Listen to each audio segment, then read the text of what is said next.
টক মিষ্টি স্বাদের ফল তেঁতুল। তেঁতুল সাধারণত একটি গ্রীষ্মমণ্ডলীয় অঞ্চলের ফল।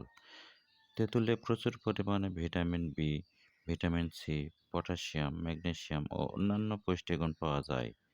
তাই শুধু মুখের স্বাদ বৃদ্ধি নয়, শারীরিক অনেক ক্ষেত্রেও উপকারী ভূমিকা রাখে এই তেঁতুল। আজ তেঁতুলের উপকারিতা এবং অপকারিতা নিয়ে আলোচনা করব।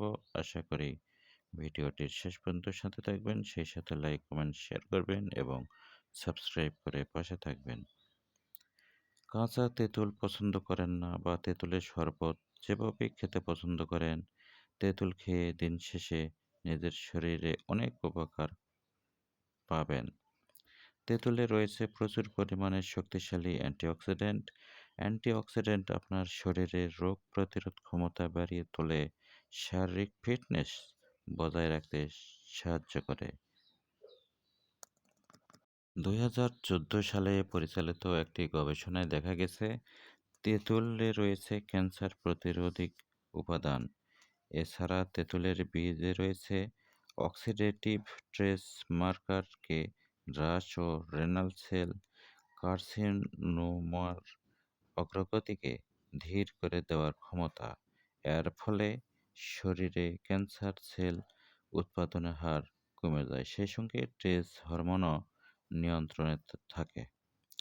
আপনার হৃদযন্ত্রকে ভালো রাখতে ও শরীরের খারাপ কোলেস্টেরলের মাত্রা কমাতে সাহায্য করে তেঁতুল।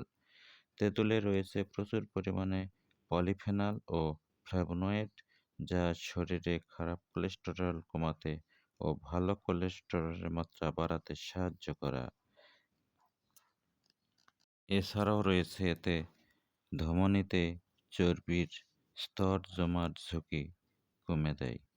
যাদের ফ্যাটি লিভারের সমস্যা রয়েছে, তাদের জন্য বেশ উপকারী একটি খাবার হলো তেঁতুলের রস। বিভিন্ন গবেষণায় দেখা গেছে, তেঁতুলের প্রোসায়ানিডিন নামক একটি অ্যান্টিঅক্সিডেন্ট রয়েছে, যা লিভারের ক্ষতি হওয়া থেকে লিভারকে সুস্থ রাখে। তেঁতুলে রয়েছে জীবাণু রোধকারী ক্ষমতা। প্রাকৃতিক জীবাণুনাশক হিসেবেও তেঁতুলে রয়েছে বিভিন্ন উপাদান, যা প্যাথোজেনিক অণুজীব থেকে আপনার রক্ষা করতে সাহায্য করবে। বিভিন্ন গবেষণা ও পুষ্টিবিদদের দাবি, রক্তে শর্করার মাত্রা নিয়ন্ত্রণ রাখতে বেশ কার্যকরী এই তেঁতুল ডায়াবেটিস রোগীদের জন্য, যা বিশেষ উপকারী। এছাড়া মস্তিষ্ক ও হাড়ের রক্ষায় তেঁতুলের উপকারিতা রয়েছে। ভিটামিন বি ও ম্যাগনেসিয়ামে ভরপুর তেঁতুল আপনার মস্তিষ্ক ও হাড়ের কার্যকারিতা ঠিক রাখতে ও তাদের রক্ষা করতে সাহায্য করে। এত সব উপকার থাকলেও তেঁতুলে রয়েছে অনেক অপকারিতা।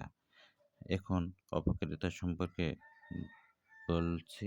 আপনার যদি অ্যালার্জির সমস্যা থাকে বা তেঁতুলে অ্যালার্জি হয়, তবে তেঁতুল না খাওয়াই ভালো।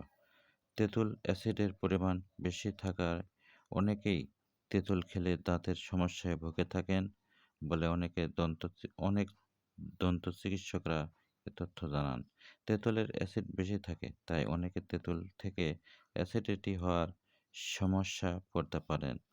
যাদের রক্তনালীর সংকীর্ণ হয়ে যাওয়ার রোগ রয়েছে, তাদের সম্পূর্ণভাবে তেঁতুল এড়িয়ে যাওয়াই ভালো। তেঁতুলে যেহেতু রক্তচাপ কমিয়ে দিতে সাহায্য করে, তাই নিম্ন রক্তচাপ যাদের রয়েছে, তাদের তেঁতুল এড়িয়ে চলার পরামর্শ দেন চিকিৎসকরা। যাদের হজমের সমস্যা রয়েছে, তাদেরও তেঁতুল না খাওয়াই ভালো। কোষ্ঠকাঠিন্যের সমস্যা থাকলে বা এর জন্য যদি কোনো ওষুধ খেয়ে থাকেন, তবে অবশ্যই তেঁতুল খাবেন না। গর্ভবতী অবস্থায় বা যারা শিশুকে বুকের দুধ পান করান, তাদের তেঁতুল খাওয়ার বিষয়ে বিশেষ সতর্কতা মেনে চলা উচিত বা চিকিৎসকের পরামর্শ নিয়ে তা খাওয়া উচিত। সর্বোপরি রোজ রোজ তেঁতুল যারা খান, তাদের পরিমাণের মধ্যে থাকা সবচেয়ে ভালো। শারীরিক কোনো সমস্যা থাকলে পুষ্টিবিদ বা চিকিৎসকের সঙ্গে আলাপ করে নেন। এতে তেঁতুলের সর্বোচ্চ উপকারিতা নিতে পারবেন আপনি। তেঁতুল খেলে সমস্যা দেখা দিলে অবশ্যই তেঁতুল এড়িয়ে চলবেন।